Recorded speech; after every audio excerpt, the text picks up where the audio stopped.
আসসালামু আলাইকুম। সবাইকে স্বাগত জানাচ্ছি ভোটের মাঠের খবরে। সঙ্গে আছি তাহমিনা তাসির। আজ জানবো সুনামগঞ্জ জেলার ভোটের হিসাব। তথ্য দিয়ে সাহায্য করেছেন সুনামগঞ্জ থেকে জসিমউদ্দিন। যুগ যুগ ধরে সুনামগঞ্জ ছিল আওয়ামী লীগের আস্তানা। উত্তর পূর্বাঞ্চলের এই জেলায় ২০০১ সালের নির্বাচনেও ২টি আসন পেয়েছিল দলটি। জুলাই বিপ্লবের পর চিত্র পাল্টে গেছে। গণহত্যাকারী দলটির নাম আর কেউ মুখে নিতে চান না। সুবর্ণ সুযোগ তৈরি হয়েছে জাতীয়তাবাদী ও ইসলামপন্থীদের জন্য। নির্বাচনের ডামাডোল শুরু হওয়ার পর সুনামগঞ্জের ১২টি উপজেলা নিয়ে গঠিত ৫টি আসনে ব্যাপক তৎপর বিএনপি ও জামায়াত নেতারা। তবে ইসলামী আন্দোলন সহ অন্য ইসলামী দল এবং ছাত্র তরুণদের নতুন দল জাতীয় নাগরিক পার্টি এনসিপি ও আমার বাংলাদেশ পার্টির নেতাকর্মীরা এখনো সরব হননি। নির্বাচনী মাঠে নেই তাদের কোনো কার্যক্রম। প্রথমেই জানবো সুনামগঞ্জ ১ অর্থাৎ তাহেরপুর, জামালগঞ্জ, ধর্মপাশা ও মধ্যনগর আসনের ভোটের হিসাব। ৪টি উপজেলা নিয়ে গঠিত জেলার বৃহত্তম আসনটি মূলত জাতীয়তাবাদী ও ইসলামপন্থী অধ্যুষিত। এখানে ভোটের মাঠে মূল লড়াই হবে তাদের মধ্যেই। আসনটি দখলে নিতে এবার কাজ করছেন বিএনপির অন্তত ৭ জন মনোনয়ন প্রত্যাশী।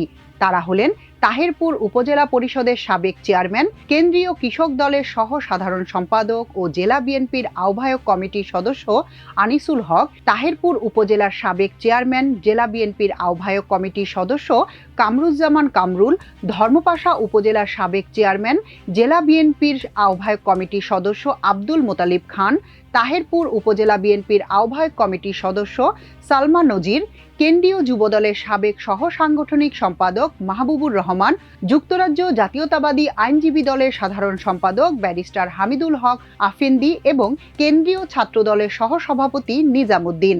তারা নানা কর্মসূচি নিয়ে জনগণের দ্বারে দ্বারে যাওয়ার পাশাপাশি দলের টিকিট নিশ্চিত করার জন্য বিএনপির কেন্দ্রীয় নেতাদের কাছে তদবির চালিয়ে যাচ্ছেন। টিকিট পাওয়ার প্রবল বিশ্বাস থেকে মাঠ চষে বেড়াচ্ছেন আনিসুল হক।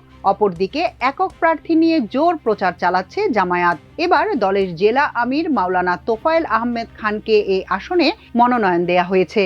এবার জানবো সুনামগঞ্জ ২ অর্থাৎ দিরাই ও সাল্লা আসনের সংক্ষিপ্ত মনোনয়ন প্রত্যাশীদের বিবরণ। হিন্দু ধর্মাবলম্বী অধ্যুষিত এই আসনে দশকের পর দশক কবজা করে রেখেছিলেন আওয়ামী লীগ নেতা প্রয়াত সুরঞ্জিত সেনগুপ্ত। মৃত্যুর পর নামকাওয়াস্তে এলাকাটি দখলে রাখেন তার স্ত্রী ডক্টর জয়া সেনগুপ্তা। কিন্তু জুলাই বিপ্লবের পর তিনিও পালিয়ে যান। এবার জনগণের প্রার্থীর হাতে ক্ষমতা ফিরিয়ে দেওয়ার জন্য আপ্রাণ চেষ্টা চালাচ্ছেন বিএনপি ও জামায়াতের প্রার্থীরা। এই আসনে সবচেয়ে প্রভাবশালী প্রার্থী সাবেক সংসদ সদস্য ও জেলা বিএনপি সাবেক আহ্বায়ক নাসির উদ্দিন চৌধুরী।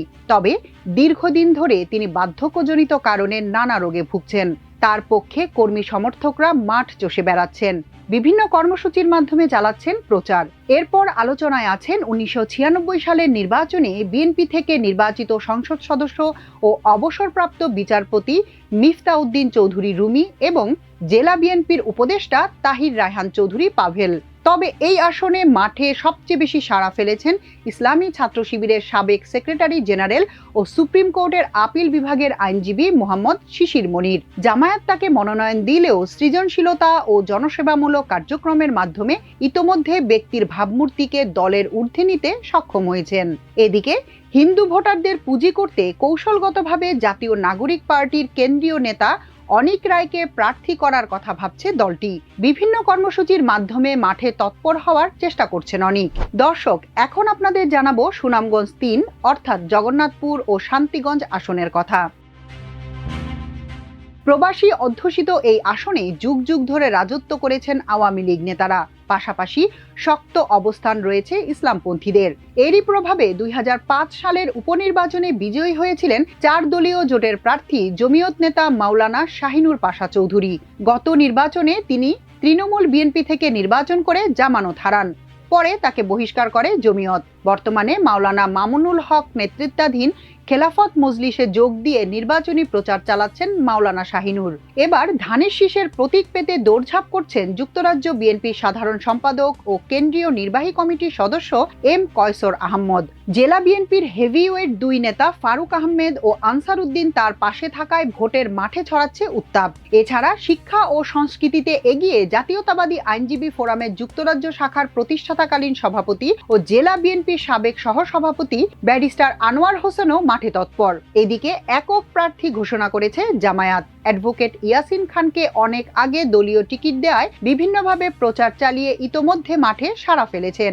দর্শক, চলুন জেনে নেই সুনামগঞ্জ ৪ অর্থাৎ সদর ও বিশম্ভরপুর আসনের কথা।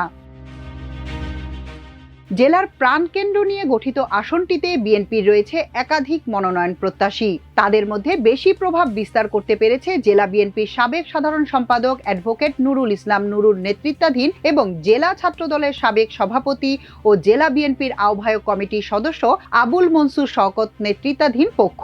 দুই পক্ষের দুই নেতা ছাড়াও এলাকা চষে বেড়াচ্ছেন জেলা বিএনপির সাবেক সহসভাপতি ও আহ্বায়ক কমিটির সদস্য দেওয়ান জয়নুল জাকিরিন, যুক্তরাজ্য বিএনপির সহসভাপতি গোলাম রাব্বানী সোহেল, জেলা বিএনপির আহ্বায়ক কমিটির সদস্য ও জাতীয়তাবাদী আইনজীবী ফোরামের কেন্দ্রীয় কমিটির আন্তর্জাতিক বিষয়ক সম্পাদক ব্যারিস্টার আবিদুল হক। এদিকে জামায়াতে ইসলামী একক প্রার্থী ঘোষণা করেছে জেলা শাখার নায়েবে আমির অ্যাডভোকেট শামসুদ্দিনকে। এবার জেনে নেওয়া যাক সুনামগঞ্জ ৫ অর্থাৎ ছাতক ও দোয়ারা বাজার আসনের কথা। শিল্পনগরী ছাতক ও দোয়ারা বাজার উপজেলা নিয়ে গঠিত আসনটি স্বাধীনতার পর থেকে আওয়ামী লীগ, বিএনপি ও জাতীয় পার্টির দখলে ছিল। এবার জনগণের সেবার সুযোগ চাইছেন বিএনপির দুই হেভিওয়েট নেতা। তারা হলেন বিএনপির জাতীয় নির্বাহী কমিটির সহ সাংগঠনিক সম্পাদক ও জেলা বিএনপির সভাপতি কলিম উদ্দিন আহমেদ মিলন এবং বিএনপির জাতীয় নির্বাহী কমিটির সদস্য মিজানুর রহমান চৌধুরী। তারা উভয়ই ছাতকের বাসিন্দা। তাদের মধ্যে কলিম ইতোমধ্যে ৩ বার সংসদ সদস্য নির্বাচিত হয়েছেন, আর মিজানুর ২০১৮ সালে বিএনপির মনোনয়ন পেয়েছিলেন। বিএনপির ঘাঁটিতে এবার থাবা দিতে চায় জামায়াত। তাদের একক প্রার্থী হিসেবে ভোটারদের দ্বারে দ্বারে যাচ্ছেন মাওলানা আব্দুস সালাম আল মাদানী।